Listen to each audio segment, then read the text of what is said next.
the Spanish-American War, the decline of an empire, and the rise of a power.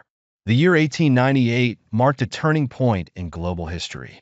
In just a few months, Spain lost the jewels of its decaying colonial empire, and the United States emerged as an indomitable force with global ambitions.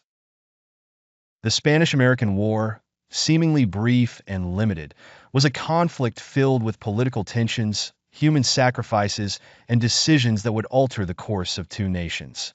It is a story of honor, ambition, and tragedy that still resonates in the collective imagination.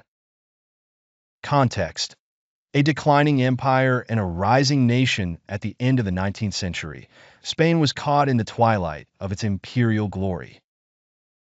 Once a dominant power controlling vast territories in the Americas, Asia, and Africa, the nation had seen its hegemony eroded by Latin American independence wars and a series of humiliating military defeats.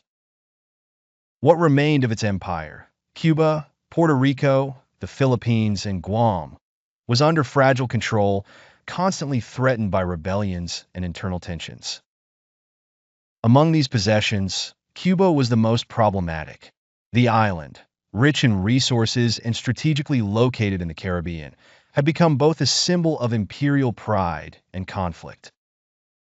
Since 1868, Cubans had repeatedly fought for independence, most recently in the War of Independence of 1895, led by heroic figures such as José Martí, Máximo Gómez, and Antonio Maceo.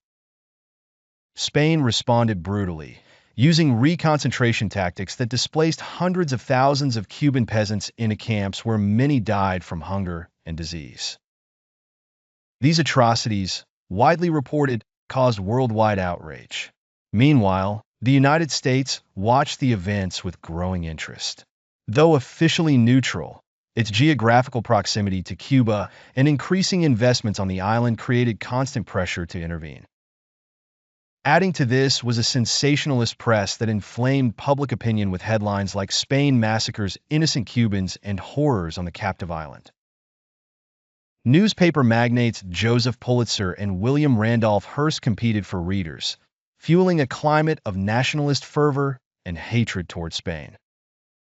The USS Maine incident, the spark of conflict. In this tense atmosphere, a single spark was enough to ignite the flames of war. That spark came on the night of February 15, 1898, when the U.S. battleship USS Maine, sent to Havana to protect American interests, exploded violently in the harbor.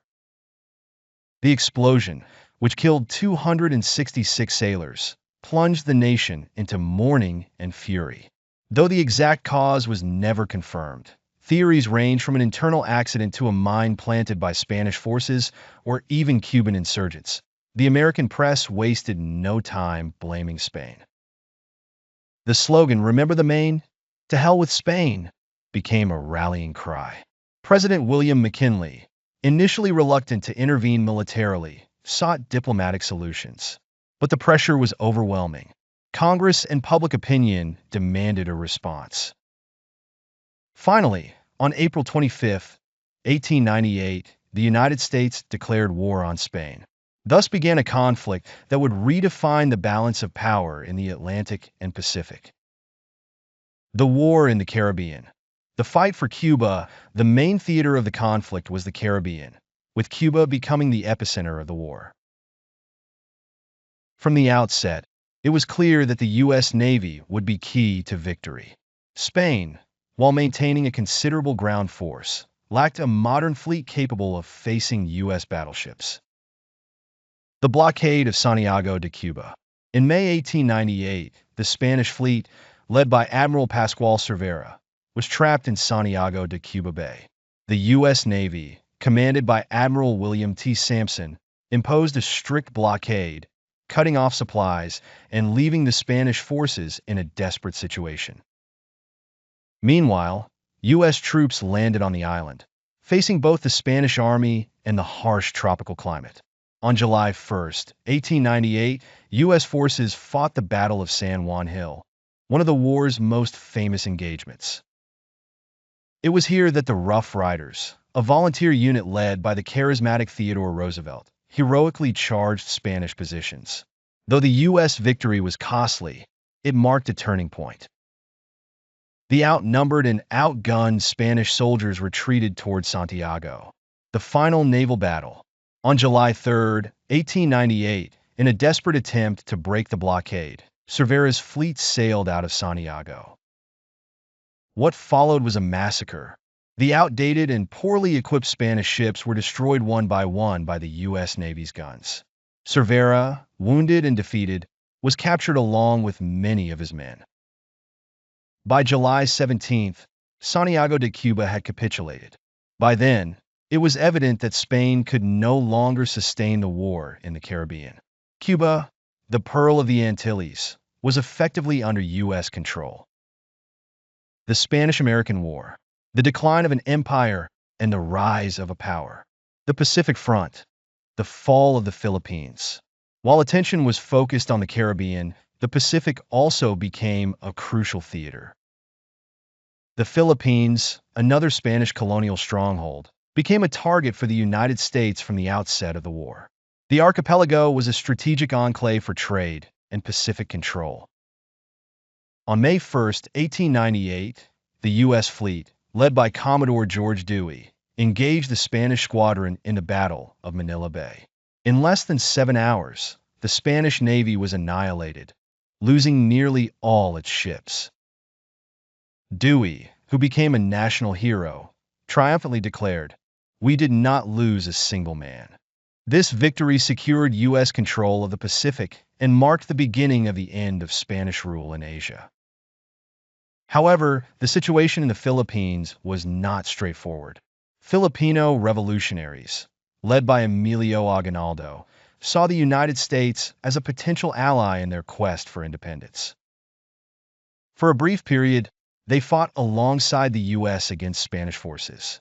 But after the war, when the United States took control of the archipelago, that alliance broke down, leading to a new conflict, the bloody Philippine-American War. Puerto Rico, the Overlook Campaign. While battles in Cuba and the Philippines dominated headlines, the campaign in Puerto Rico unfolded more quietly but was no less strategic. On July 25, 1898, U.S. troops landed at Guanica, on the southern coast of the island.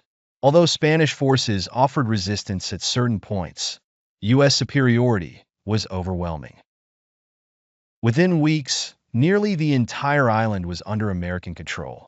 Though smaller than Cuba or the Philippines, Puerto Rico was a key piece in consolidating U.S. dominance in the Caribbean. Its annexation marked the beginning of a complex relationship between the island and the United States that persists to this day. The Treaty of Paris, the fall of the Spanish Empire. On August 12, 1898, an armistice ended hostilities. And in December, the Treaty of Paris was signed, formalizing the terms of peace. Spain renounced its sovereignty over Cuba, ceded Puerto Rico, Guam, and the Philippines to the United States for $20 million, and abandoned its claims to other colonies.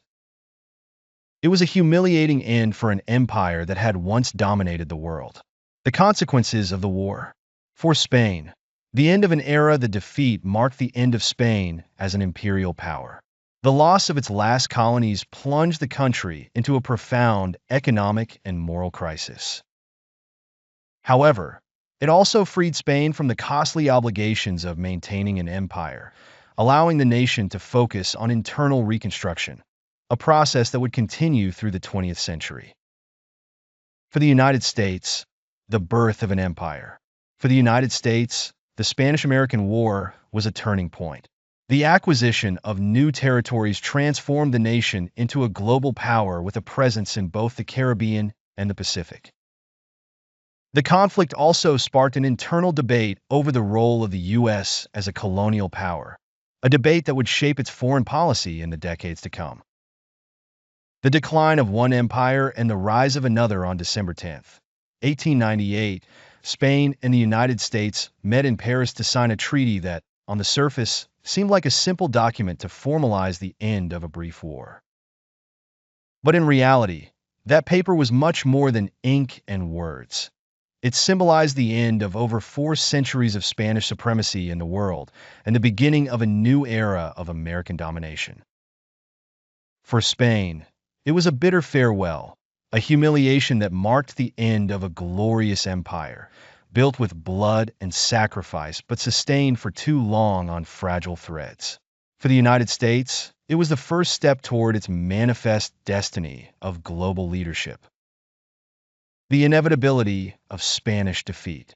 When the Spanish and American delegations arrived in Paris in the fall of 1898, the outlook could not have been bleaker for Madrid's representatives. In a matter of months, Spain had lost not only crucial battles, but also its international prestige. Cuba, the jewel of the Caribbean crown, had fallen after the collapse of its army and the crushing of its fleet in Santiago. In the Philippines, the Spanish Navy had been annihilated in Manila Bay, and the archipelago was under the control of the Americans and Filipino insurgents. Puerto Rico, though it did not witness significant resistance, had quickly fallen to the U.S. advance. The military defeat was undeniable, but the moral and psychological blow was even greater. Spain, a nation that had been a symbol of power and splendor in the 16th and 17th centuries, now faced the reality that its time on the global stage had ended. This decline was not only military, but also economic, political, and cultural. Spain had spent years trying to hold on to its empire and now found itself negotiating the surrender of what remained. For the Spanish representatives in Paris, led by Eugenio Montero Rios, the mission was clear: try to salvage what little was left of national honor. But even that seemed an impossible task in the face of the unyielding demands of the United States. Final reflection. The Spanish-American War was not just a struggle between two nations. It was a pivotal moment in the transition from a world dominated by old European empires to one led by emerging powers. It was a brief conflict, but one laden with drama, sacrifice, and transformation. Through the smoke of battles and peace negotiations, the world witnessed the birth of a new era, one in which the United States would rise as one of the main protagonists of the 20th century.